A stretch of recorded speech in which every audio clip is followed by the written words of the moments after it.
If you're looking at the settings of your LG C1 and you're trying to figure out what to turn on, what to turn off, and how to get the most out of your LG C1, well, this video is for you.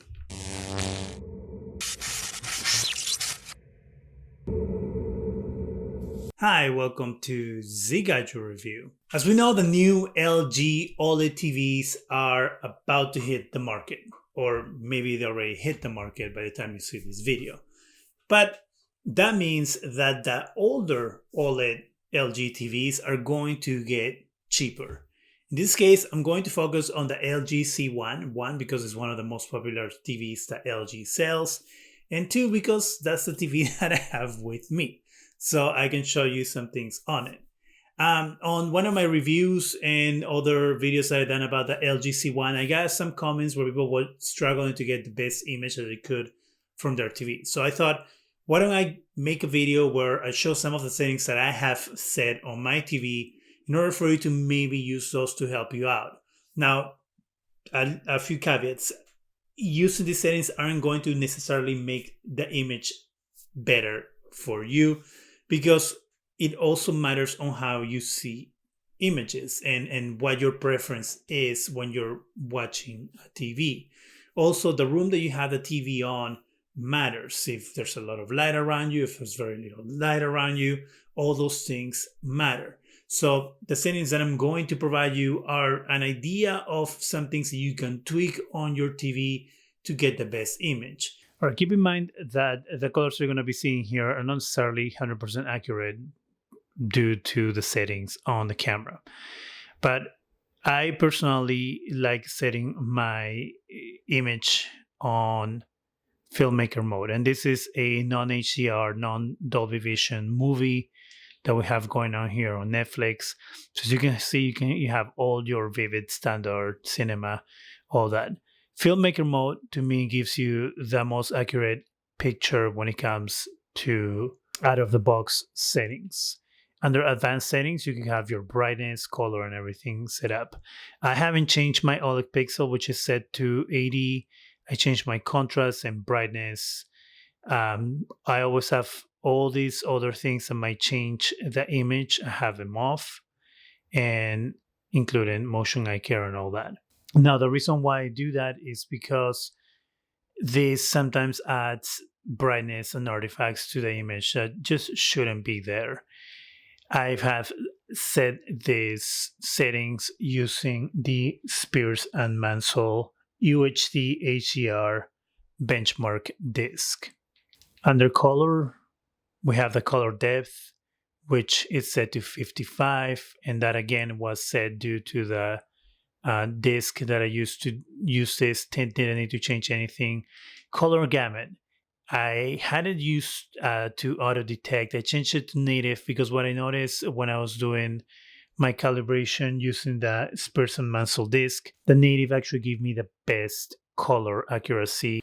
Fine tune is color upgrade is used to selection, but if you have it off, if you can see, it doesn't really make a difference. But I have it to user selection because I made some changes here, so that's why it's there. Then we have white balance, color temperature warm 50 gives it us the number for the best color temperature setting, or the most accurate color temperature setting. And then here I haven't changed any of this. I kept the same.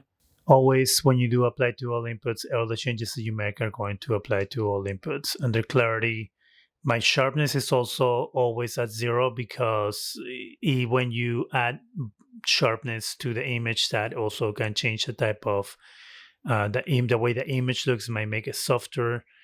Super resolution, noise reduction, MPEG noise reduction, smooth gradation, true motion, all these things are off.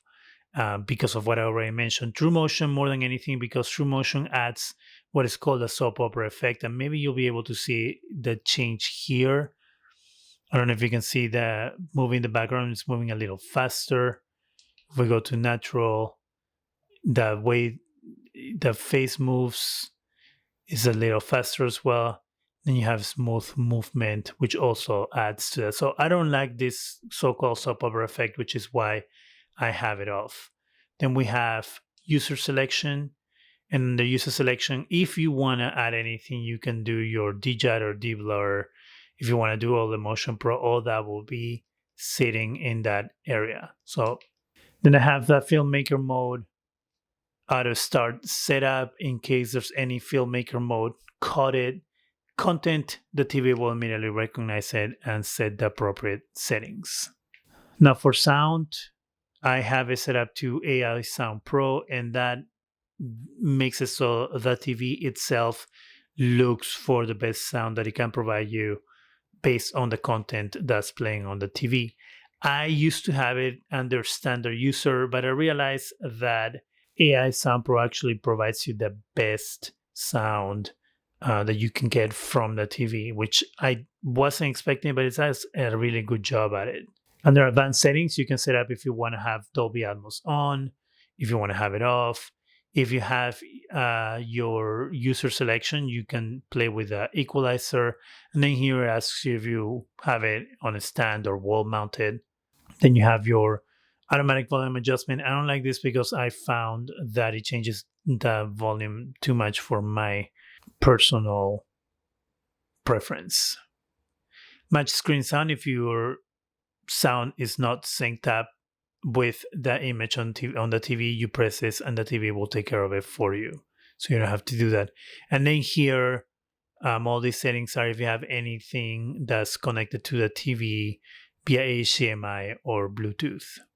Under your regular settings, you have your AI services here, and you have all this. I have actually gone through all this before in a separate video, so I will refer you to that video if you want to go through any of those things. Since we're focusing mainly on settings for image, here we have Animal, which is a Dolby Vision show from Netflix. And so if we go to our settings here, we can see here Dolby Vision select mode. So I have it set up to Cinema Home versus Cinema User.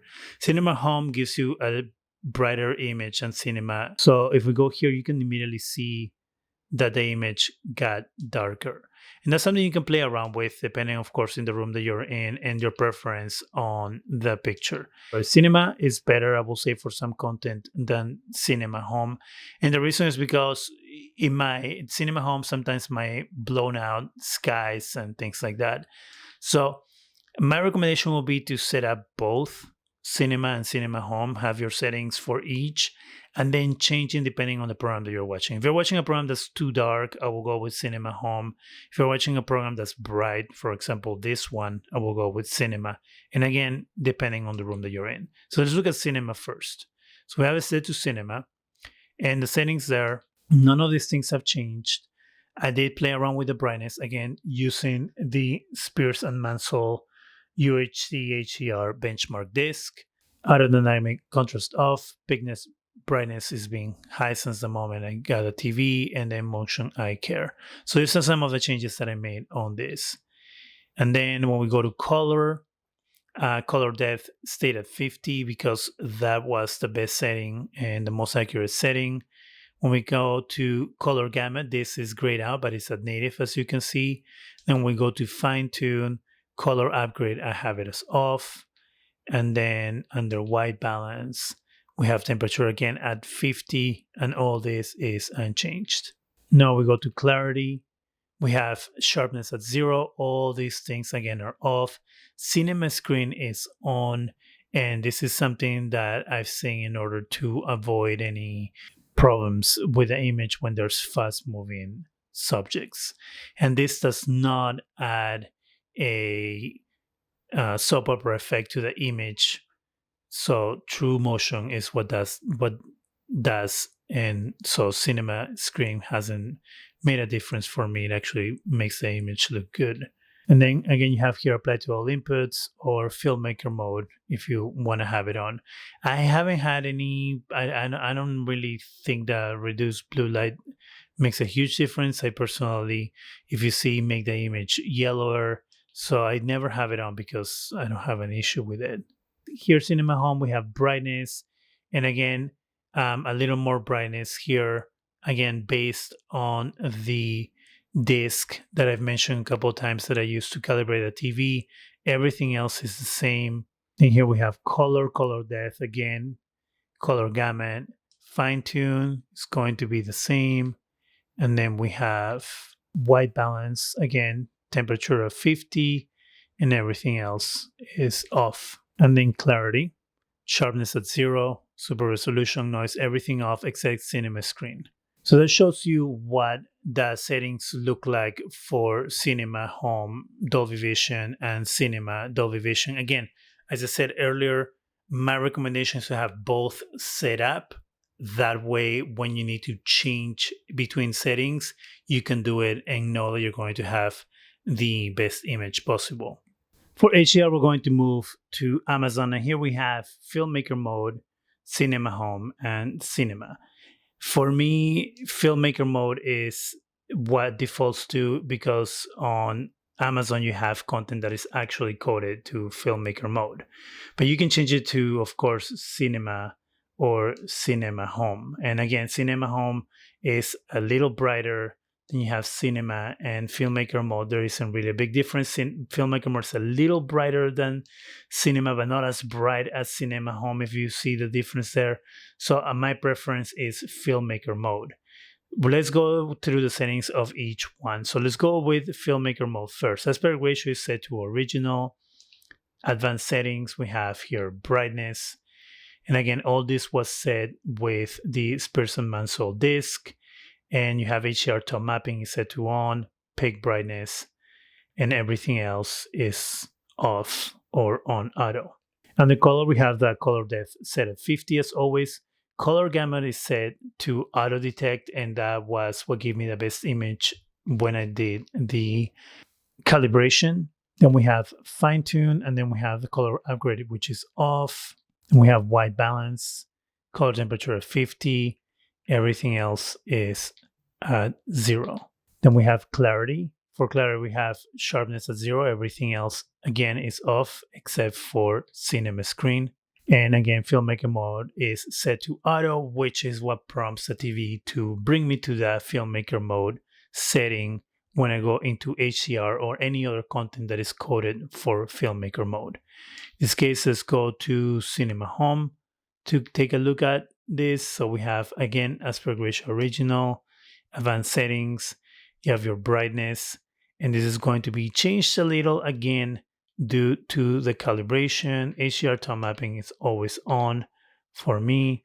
Then we have peak brightness and all this, again, the same. Let's go to color. In color, shouldn't be a big difference. Color depth is a little change, again, due to the calibration of the TV. Color gamma here is in auto detect, and that gave me the most accurate color when I did it on HDR. Then we have here in fine tune, all that is off. And then when we go to white balance, again, warm is 50 and everything else is as came out of the box pretty much. Under clarity, we have sharpness at 0, everything else again off except for cinema screen. And then lastly, we're going to hit cinema, and we're going to go back here under brightness. All this is same. HDR top mapping here is off. Let's see if it makes a difference when we turn it on. So it makes it a little brighter. Off, on. So here you can tell if you like brighter images, you can have this on or off. So we're going to keep it off because that's what was set when I did the calibration on this mode. And then let's go color, color depth, again, color gamut and auto detect. This is all the same, as you can see, hasn't changed. And then under clarity, everything should be off again except for cinema screen.